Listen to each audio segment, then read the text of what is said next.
Bonjour Maître Hamidou Dramé, bienvenue. Merci beaucoup pour votre invitation. Bien, Talibé Barry. Alors Maître, dites-nous qu'est-ce qui vous a inspiré, en tout cas de proposer un week-end africain du droit minier et de l'énergie. C'est quoi ce concept? Il renvoie à quoi concrètement? Merci beaucoup. Le week-end africain du droit minier et de l'énergie, c'est le rassemblement annuel des professionnels de droit, des décideurs économiques et politiques qui travaillent dans le secteur des mines. Donc durant 3 jours, ils vont venir ici à Conakry débattre des grands enjeux et des grandes tendances liées au secteur des mines sous un aspect juridique. Donc cet événement-là a une particularité.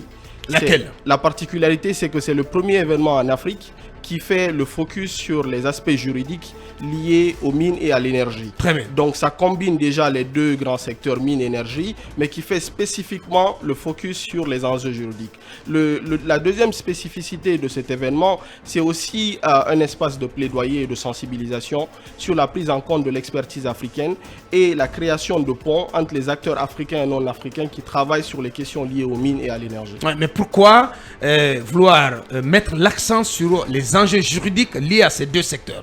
Oui. Pourquoi? Quelle est votre motivation? Vous savez que le droit est partout et dans le cadre des secteurs des mines et de l'énergie, oui, on parle de conventions, on parle de codes, on parle de lois, on parle aussi d'accords. Donc les juristes, les avocats sont au cœur de ces discussions-là. Mais souvent, ils ne sont pas écoutés au début ou on les prend que vers la fin. Ouais. Donc il est important que ces avocats-là viennent en fait échanger entre eux, les professionnels de droit, mais aussi discuter avec les acteurs économiques et les décideurs politiques pour avoir une vision beaucoup plus complète du secteur des mines et des... Une vision partagée. Une vision partagée et transversale. Très bien. Oui, l'école. Avoir une idée sur les panélistes qui viendront et les thématiques liées qui seront abordées à ces journées. Merci beaucoup. Alors, nous avons une 50aine de panélistes. À ce jour, vous avez une 20aine de pays qui vont être représentés ici. Une 50aine de panélistes. 50aine de panélistes parce que vous avez 15 panels et c'est sur 3 jours. Au niveau des panélistes, il y en a beaucoup. Je peux en choisir quelques-uns, peut-être les plus connus. Au niveau national, vous avez le président de la Chambre nationale des mines, Ismaël Diakité. Vous avez Aïssata Beavogui, qui est la présidente de Women in Mining Guinée. Vous avez également, qui d'autre que je peux citer ici au niveau local, Amara Soumoua, qui est un brillant avocat dans le secteur des mines. Vous avez... Khalifa Condé, directeur juridique de la CBG. Au niveau international, vous avez Florent Lager, qui est le président de la Chambre des mines du Congo, Congo-Brazzaville. Christian Loukoussa, qui travaille à RDC. Soro, qui vient aussi de la Côte d'Ivoire. Le Sénégal sera également représenté par le professeur Badji, très connu dans le secteur des ressources naturelles. Vous avez une 50aine de panélistes qui seront là, des Guinéens et des étrangers. Ça sera vraiment le plus grand rassemblement des professionnels de droit dans le secteur des mines et de l'énergie. Les thématiques, vous en avez 15. Vous avez des sujets comme le contenu local, vous avez des sujets comme le contenu local, les communautés, la question des communautés locales. Vous avez des sujets liés en fait au contrat d'amodiation, au contrat de joint venture dans le domaine des mines et des hydrocarbures. Vous avez des questions fiscales qui vont être abordées. Vous avez des contrats d'achat d'électricité. C'est quelque chose dont on ne parle pas souvent et les gens ne maîtrisent pas ces concepts. Ouais. La question des contrats d'achat d'électricité qui sont au cœur même de ces projets énergétiques que nous avons actuellement en Afrique. Vous avez une quinzaine. On va parler aussi des questions de l'environnement, on va parler aussi des questions d'octroi et de retrait des titres miniers et pétroliers. Vous avez vraiment un spectre assez large qui couvre l'énergie et les mines. Bien. Manu, oui. Alors, l'autre question aussi que j'avais envie de poser, c'est qu'aujourd'hui, les enjeux liés aux mines et l'énergie ne concernent pas que la Guinée. Qu'est-ce que vous avez aujourd'hui comme ambition justement pour internationaliser un événement de ce genre-là? Alors cet événement est déjà international, même si vous prenez déjà le nom. Et pourquoi l'organiser aussi en Guinée? Alors pourquoi l'organiser en Guinée? Ça c'est une très bonne question. La Guinée, c'est un scandale géologique, château d'eau d'Afrique de l'Ouest. La Guinée ne peut pas être mise de côté dans la géopolitique minière internationale. La Guinée, on a le Simandou et on est tout à fait légitime à organiser ça ici. Vous savez, à tous les intervenants internationaux à qui on a demandé, ils ont tous dit mais la Guinée et la RDC sont les deux pays qui doivent vraiment organiser, doivent être devant. Et au moment où je vous parle, nous avons plein de sollicitations de gens qui veulent organiser la prochaine édition en RDC, la prochaine édition à Congo-Brazzaville. Mais nous commençons d'abord par la Guinée, parce que la Guinée est aussi légitime en matière de... C'est scandale minier. Pourquoi ne pas en faire un rendez-vous annuel strictement guinéen? Alors, la question est en débat. Est-ce qu'il faut garder l'événement au niveau local? Est-ce qu'il faut faire quelque chose de tournant au niveau des différents États? La question est en débat. J'avoue qu'au moment où je vous parle là, on attend une vingtaine de délégations qui vont arriver de différents pays d'Afrique. La réponse peut-être vous sera donnée après les 72 heures de cet événement. Bien. Akoumba Diallo. Alors, moi, je prends la balle au rebond. Comment s'inscrire? Parce que j'aimerais bien participer à cette rencontre-là. Et aussi, Si tu n'es déjà sollicité. Et aussi, quelles sont les retombées possibles d'une telle rencontre pour la Guinée, pour le secteur minier guinéen? J'ai fini par vous demander, est-ce qu'on peut savoir le coût de l'inscription pour que j'aille peut-être prendre la place des films là-bas? D'accord. Pourquoi pas?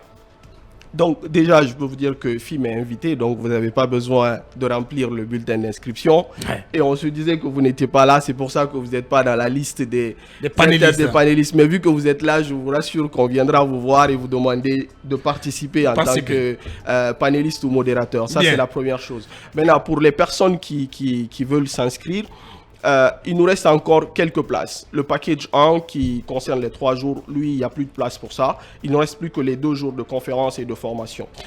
Pour ça, vous avez deux possibilités. Vous allez sur le site internet ou vous appelez le numéro de téléphone que je vais vous donner tout à l'heure. 624 08 08 08. 624 08 08 08.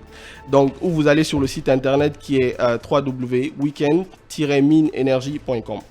Donc, weekend. Ouais.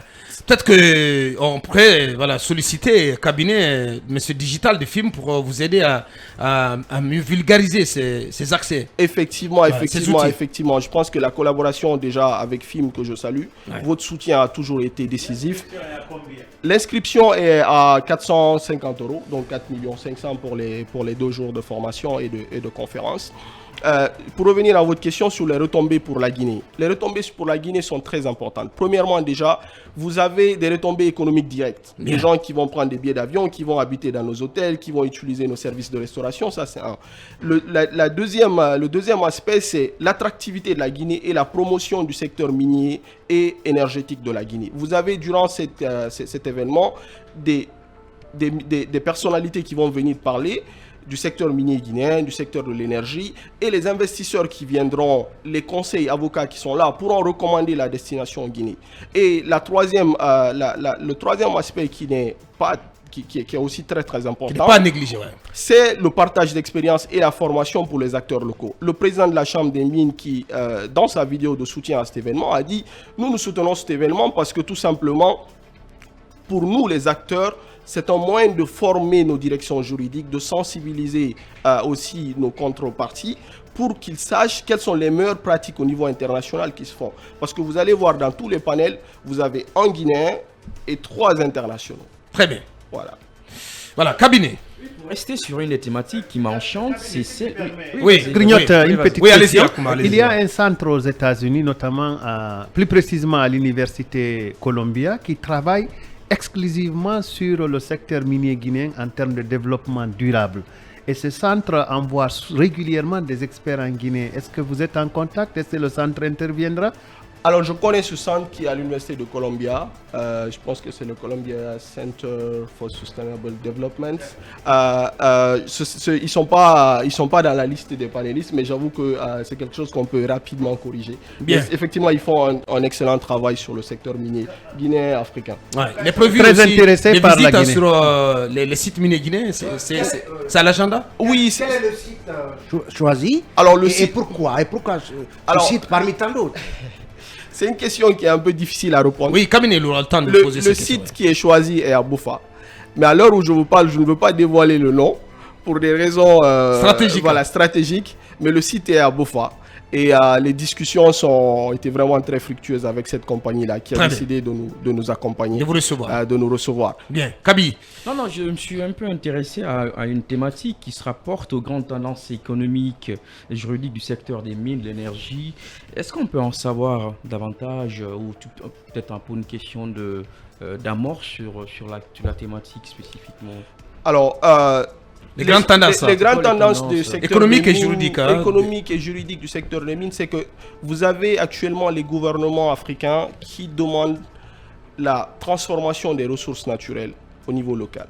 C'est-à-dire que les, C'est le cas de la Guinée, les obligations juridiques qui sont dans nos conventions minières, qui sont dans nos codes miniers, les États sont de plus en plus mobilisés pour faire de cela une réalité. Ça, c'est la première tendance qu'on observe, que ce soit en Guinée, au Botswana, au Sénégal, en Côte d'Ivoire, etc.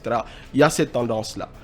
La deuxième tendance qu'on peut noter au niveau du secteur des mines et de l'énergie, c'est l'accroissement des projets de gaz et de projets solaires.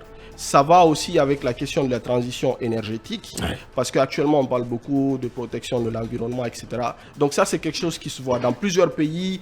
Il y a des projets de gaz. Ici chez nous récemment, vous avez le projet de West Africa LNG qui ont signé avec le gouvernement guinéen. Au Sénégal, ils en font aussi avec différents projets de gaz qu'ils ont avec la Mauritanie, la Guinée-Bissau. Donc c'est quelque chose, c'est une tendance que nous avons. La troisième tendance que nous observons, c'est la question des communautés locales. Les communautés locales sont devenues, sont présentes dans l'exploitation des ressources naturelles. On ne peut plus faire sans elles. Alors, donc, avec la multiplication des conflits entre les communautés locales et les différentes compagnies, il y a plusieurs études, il y a plusieurs travaux, plusieurs législations qui essaient de s'adapter à cela. Bien dit. Est-ce qu'il y a d'autres questions? Notre invité, Maître Hamidou Dramé, avocat au barreau de Guinée, vice-président du comité d'organisation du week-end africain du droit minier et de l'énergie. Je pense qu'il a été, on ne peut plus clair et complet. Voilà. Peut-être oui. Peut-être pour être complet, c'est de savoir pourquoi devrait-on participer à ce week-end sur les questions de minières. Ce week-end africain du droit minier et de l'énergie. Est-ce que vous pouvez vous rapprocher? Allez-y, oui. Voilà. La première raison déjà, c'est la formation, le partage d'expérience. La deuxième raison, c'est le réseau. Et la troisième raison pourquoi il faut participer à cet événement, c'est le caractère pratique en fait des débats. C'est-à-dire qu'on aura des conférences, on aura également des ateliers de formation pratiques. Et la visite minière, la visite du site minier s'inscrit aussi dans cette dynamique-là. Et je vous dis, vous avez 20 délégations qui vont arriver à Conakry. Et c'est vraiment un réseau qui se forme et différents partages d'expériences aussi. Bien, la dernière question. Est-ce que l'État vous accompagne très bonne dans question. l'organisation de ce week-end?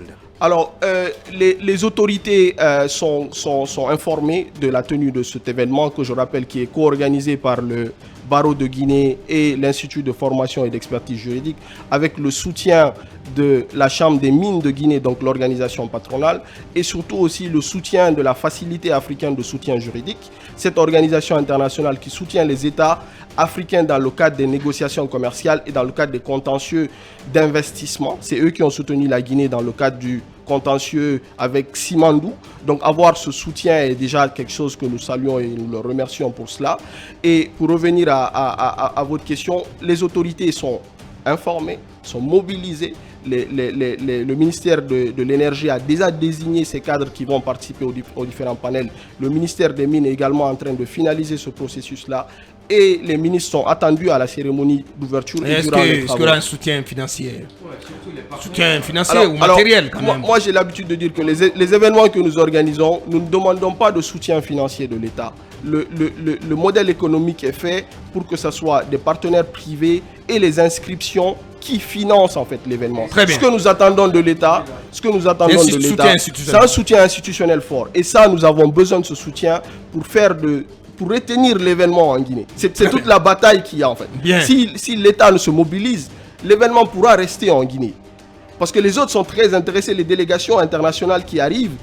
Sont intéressés à vous l'arracher. Et nous pensons même que dans ces délégations, il y aura des autorités ministérielles qui viendront. Très bien. Maître Hamidou Dramé, avocat au barreau de Guinée, vice-président du comité d'organisation du week-end africain du droit minier et de l'énergie. Retenez bien les dates. Rendez-vous est pris pour cet événement du 28 au 30 avril dans un grand hôtel de Conakry. Peut-être avant votre message à nos auditeurs, et ce message du patron de nos auditeurs, c'est bien entendu pour l'auteur Lissa, qui dit ceci: bonjour à Bouakar, le virtuose de l'animation à Guinée. Bonjour au ministre de la Santé, Dr Pété Diallo. Le retour d'Akumba est une source de soulagement pour tous les auditeurs, et les journalistes et téléspectateurs avides d'investigations crédibles et limpides. Cependant, il est crucial que les autorités prennent des mesures idoines pour assurer la fourniture adéquate des médicaments dans les pharmacies afin d'éviter une catastrophe sanitaire imminente. Il est temps de passer à l'action et de garantir que les besoins médicaux des citoyens soient satisfaits de manière efficace et efficiente. Sinon, j'ai aussi vécu la même expérience que le maître des mots, Talibé Barry. Votre message à nos auditeurs. Alors, conclu. le message aux auditeurs, c'est de donner rendez-vous à toutes les personnes qui sont intéressées par le secteur des mines et de l'énergie à l'hôtel Primus Kaloum le 28 avril, vendredi 28 avril, soit une semaine après la fête de... Vendredi de la semaine prochaine. Vendredi de la semaine prochaine.